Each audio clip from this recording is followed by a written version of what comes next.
nakakatulong po ang barley natin to prevent hypertension and nakakatulong din po to yung mga may problema sa arthritis. Ayan, makakatulong din po yung barley sa inyo para maiwasan nyo po yung mga pain nararamdaman ninyo. So, yun po yung mga naitutulong ng barley. Ayan.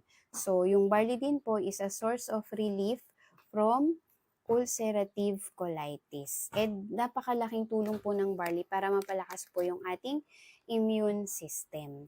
Napakalaking tulong po nito para maiwasan po natin ang pagkaroon ng sakit. Kasi 'di ba, kapag may sakit tayo, minsan hindi tayo makakapagtrabaho, tapos may sakit na nga tayo, nagkakaroon pa ng additional expenses. So, paano na, 'di ba?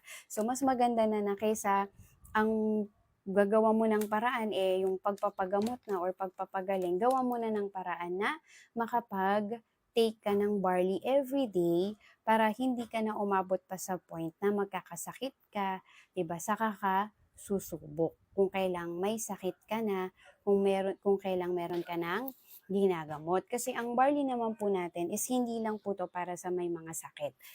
Ang barley po natin ay maganda din po na prevention para po sa mga gustong